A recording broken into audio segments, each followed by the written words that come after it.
சிவகங்கை மாவட்டம் திருப்புவனம் காவல் நிலையத்தில் இருந்த காவலர்களால் சட்டவிரோதமாக காவல் சித்திரவதை மரணம் ஏற்படுத்திய அஜித்குமார் அவர்களுக்கு நீதி வேண்டும் என்ற குரல் தமிழ்நாடு முழுக்க எழுந்தது.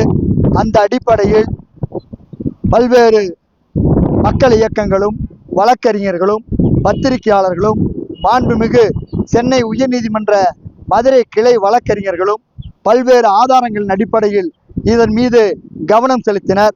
இதைத் தொடர்ந்து நேற்று தமிழ்நாடு முதலமைச்சர் அவர்கள் நேற்று இரவு இந்த வழக்கை என்னுடைய கவனத்திற்கு வந்ததால் நான் உடனடியாக நடவடிக்கை எடுக்கிறேன் என சொல்லி இந்த வழக்கை சிபிசிஐடியிலிருந்து தற்போது சிபிஐக்கு மாற்றச் சொல்லி உத்தரவிட்டுள்ளார். அந்த உத்தரவை வரவேற்கின்றோம். தமிழ்நாட்டில் போலீஸ் சித்திரவதை மரணங்கள் மிக அதிகமாக நடந்து வருகின்ற இந்த காலத்தில் தமிழக முதல்வருடைய கவனத்திற்கு தமிழ்நாடு சுற்றுச்சூழல் பாதுகாப்பு இயக்கத்தின் சார்பாகவும் காவல் சித்திரவதையால் பாதிக்கப்பட்டோர் சார்பாகவும் சிலவற்றை நாங்கள் கவனத்திற்கு கொண்டு வர விரும்புகிறோம். கடந்த 2018 மே 22 அன்று நடந்த ஸ்டெர்லைட் படுகொலையில் படுகொலை செய்யப்பட்ட 16 பேர் இந்த படத்தில் காட்டக்கூடிய மதுரை சரக ஐஜி கபில்குமார் சரத்கர், நெல்லை சரக டிஐஜி ஐஜி சைலேஷ்குமார் யாதவ், நெல்லை சரக டிஐஜி கபில்குமார் சரத்கர் ஆகியோர் ஸ்டெர்லைட் வேதாந்தா நிறுவனத்தோடு சேர்ந்து சதி திட்டமிட்டு படுகொலை செய்தனர் என நீதியரசர் அருணா ஜெகதீசன் ஆணையமே தெரிவித்து அவர்கள் மீது குற்றவியல் நடவடிக்கை எடுக்க சொன்னது. திமுக தன்னுடைய 2021 தேர்தல் வாக்குறுதியில் இதை சொல்லித்தான் வாக்கு கேட்டது.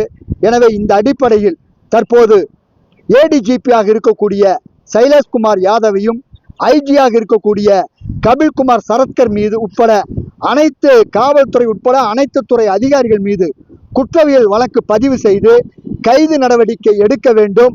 அதுதான் 16 பேர் படுகொலைக்கு திமுக அரசு செய்கின்ற நீதியாக இருக்கும் என்று நாங்கள் கேட்டுக்கொள்கிறோம். அது மட்டுமல்லாமல் கடந்த 2022 திமுகவினுடைய கிளை செயலாளரும்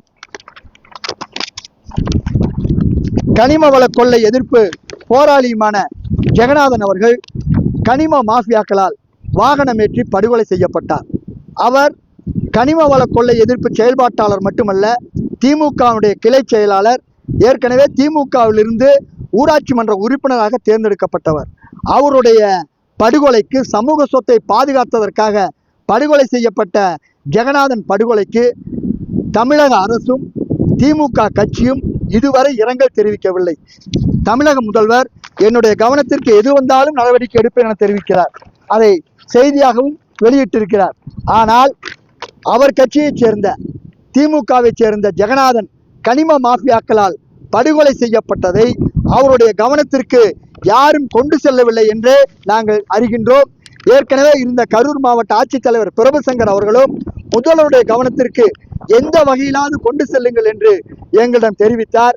எனவே ஜெகநாதன் படுகொலைக்கு உடனடியாக அரசும் திமுக கட்சியும் இரங்கல் தெரிவிக்க வேண்டும் என்ற கோரிக்கை முன்வைப்பதோடு ஜெகநாதன் குடும்பத்திற்கு நீதியை வழங்க வேண்டும் என்ற கோரிக்கை முன்வைக்கின்றோம். அதே போல கடந்த ஜனவரி மாதம் ஜகுபர் அலி என்ற இந்த தோழர் சட்டவிரோத கனிம கொள்ளை தடுத்ததற்காக படுகொலை செய்யப்பட்டார். அவர் படுகொலை செய்யப்பட்ட நிலையில் அதற்கு உடந்தையாக காவல்துறையினர் இருந்திருக்கிறார்கள். வழக்கை தற்போது சிபிசிஐடிக்கு மாற்றியுள்ளார்கள். நாங்கள் கேட்பதெல்லாம் ஜெகநாதன் படுகொலையாக இருந்தாலும் சரி, ஜகுபர் அலி படுகொலையாக இருந்தாலும் சரி, அதற்குரிய நீதியை அரசு வழங்க வேண்டும் என்று நாங்கள் தாழ்மையோடு கேட்டுக்கொள்கிறோம். அது மட்டுமல்ல, ஜெயராஜ் பென்னிக்ஸ் என்ற சாத்தன்குளம் வியாபாரிகள் 2020 கொரோனா காலத்தில் காவல்துறையால் சித்திரவதை செய்யப்பட்டு மரணமடைந்தார்கள். அவருடைய மரணத்திற்கு திமுகவும் நீதி கேட்டது. ஆனால் படுகொலை சம்பவம் நடந்த 5 ஆண்டுகள் ஆகியும் இன்னும் அந்த வழக்கு முடிவுக்கு வராமல் குற்றவாளிகள் தண்டனை பெறாமல் இருக்கிறார்கள். உடனடியாக தமிழக அரசு அதன் மீது கவனம் செலுத்தி அந்த வழக்கை விரைவுபடுத்தி தண்டனை பெற வேண்டும் என்று கேட்டுக்கொள்கிறோம். தமிழ்நாட்டில் ஜகுபர் அலி மற்றும் விவசாயி ஜெகநாதன் மட்டும் கனிம கொள்ளைகளால் படுகொலை செய்யப்படவில்லை. பல்வேறு கனிம வள எதிர்ப்பு செயல்பாட்டாளர்கள் வெங்கலப்பாளையம் நடராஜன், சென்னிமலை தமிழ்ச்செல்வன் உட்பட பல்வேறு நபர்கள் கொலைவெறி தாக்குதலுக்கு உள்ளாகியுள்ளார்கள். அந்த தாக்குதல் மீதான வழக்குகள் எல்லாம் எந்த விதமான விசாரணையும் முன்னெடுப்பு இல்லாமல் போதுமான வகையில் இல்லாமல் உள்ளது. அது மட்டுமல்லாமல் அந்த யார் கொலைவெறி தாக்குதல் செய்தார்களோ அந்த கனிம மாஃபியாக்களுக்கு காவல்துறையினரே துணை போய் நின்ற அவலமும் இருந்தது.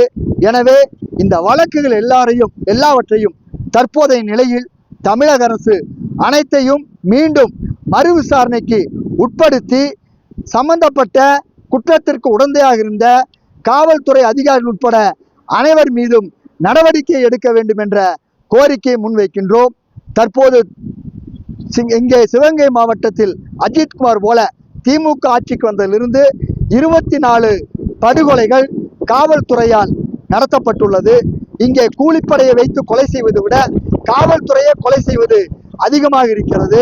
எனவே இந்த அனைத்து வழக்கிலும் பாதிக்கப்பட்டவர்களுக்கு உரிய நீதியை தமிழக அரசு வழங்க வேண்டும் என்ற கோரிக்கையை நாங்கள் முன்வைக்கின்றோம்.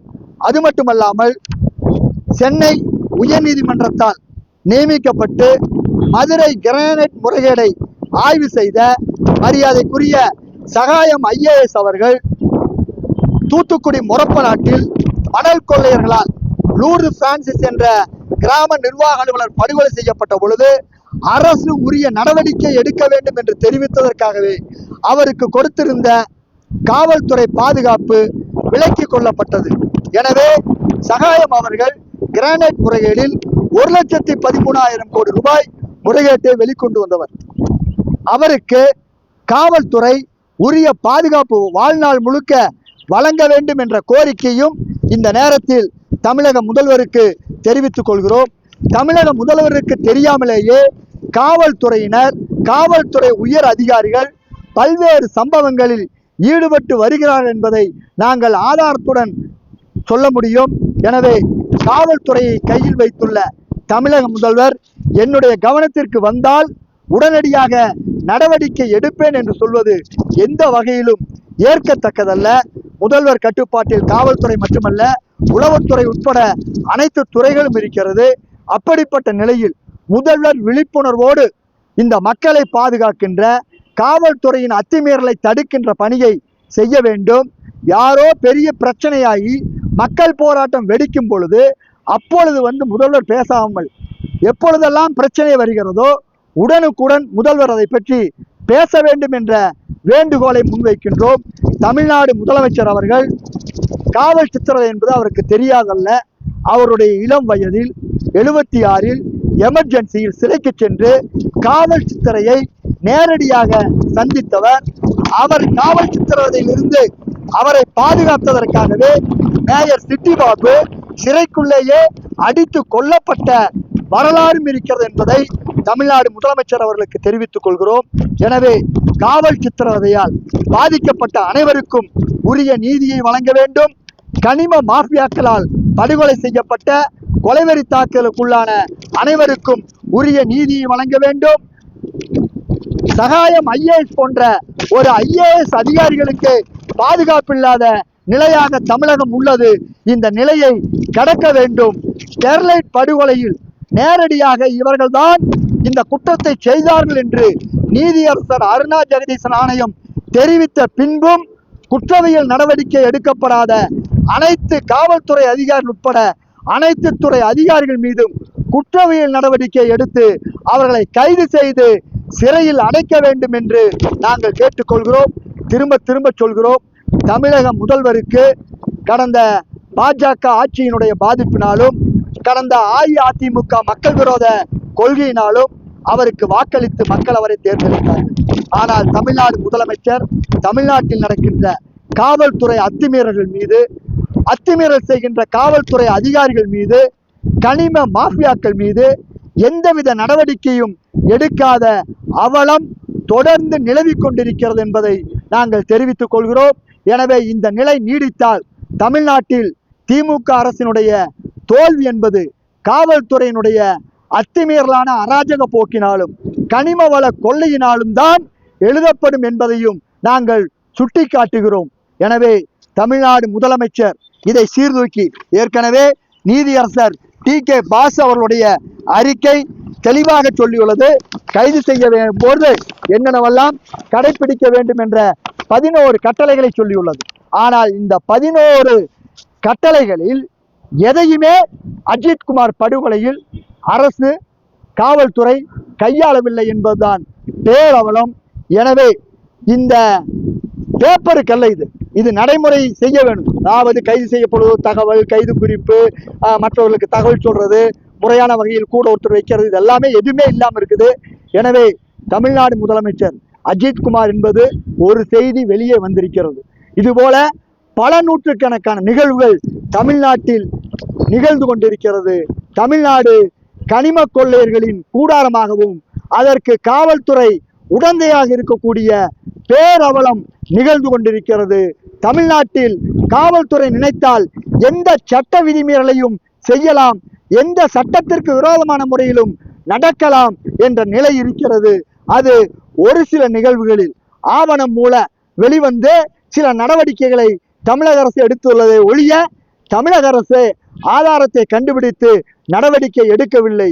எனவே தமிழக அரசுக்கு நாங்கள் திரும்ப திரும்ப சொல்வது, இந்த நாங்கள் சுட்டிக்காட்டிய இந்த அனைத்து பிரச்சனைகள் மீதும் தமிழ்நாடு அரசு, திமுக அரசு கவனம் கொடுத்து செலுத்தாவிட்டால் வருகின்ற தேர்தலில் மக்கள் உங்களை புறக்கணிப்பார்கள் என்ற எச்சரிக்கையும் நாங்கள் தெரிவித்துக் கொள்கிறோம்.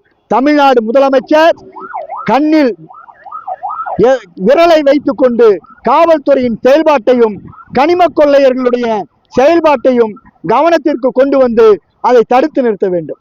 முகிலன், ஒருங்கிணைப்பாளர், தமிழ்நாடு சுற்றுச்சூழல் பாதுகாப்பு இயக்கம்.